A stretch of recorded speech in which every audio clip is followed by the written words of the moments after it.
Swamiji, this raises Swamiji, this raises another important question. Yes. Why are some people so successful and many people are not so successful? Is it a lack of ambition, lack of energy, lack of self-realization? Why does success come to... I should say, there is no being on the planet Earth which lacks ambition. Ambition is programmed in DNA. in a DNA? DNA. It is responsibility which need to be cultivated. Responsibility. Ambition is animalistic. Responsibility is human. Ambition is animalistic. Animalistic. By your very existence, you are ambitious. Only then you can grow from fish to tortoise, tortoise to pig, and even the evolution. Even the evolution happens because of ambition. Ambition is in our very DNA. There is nobody which can say, I don't have ambition. People come and tell me, oh, I don't want money, Swamiji. I am not interested in it. He said, if it comes in lottery for $1 billion, no, then okay, Swamiji. Then it means what? I am not ready to work for money, not that I am not interested in money. You have an interest. So ambition is a nature, animalistic. It is responsibility that decides success. And if a person is successful, what is his obligation to his fellow human beings, to the rest of the world? What I am saying, whoever was in the frame when he was not successful, whoever was in the frame when he was moving towards successful, whoever is in the frame after his success, he is obligated to all of them. He is obligated to all of To them. all of them. It is his duty. It is his duty. Beyond the frame, it is his service. And there is a duty to perform service. Yes. No, I should say, let me be very straight.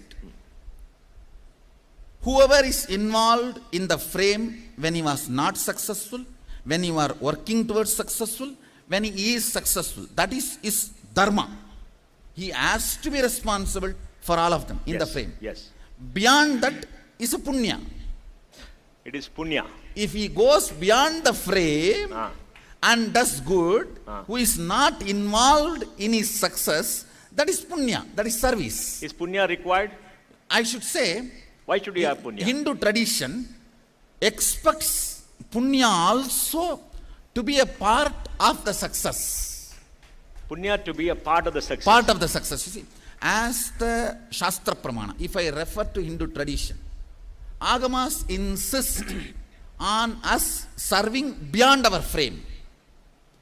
Agama insists not only people who are in your frame, but it says very clearly, the first responsibility and priority is people who are in the frame.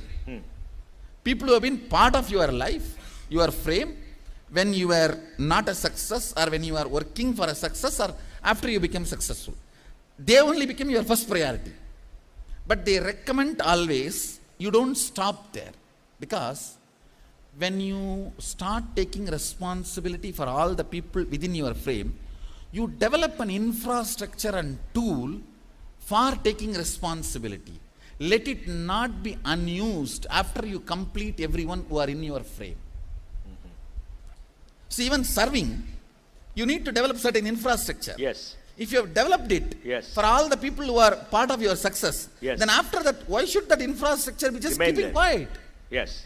Wear and tear. Let it be put for the people who are outside the frame.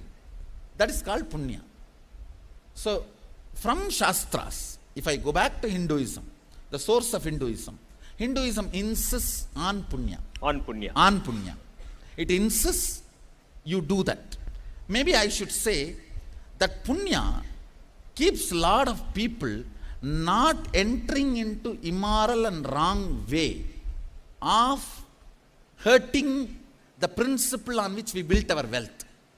For example, if we don't care about the society at all who are outside our frame and they are deprived, they may not be sitting and waiting for all the dharma analysis and all that.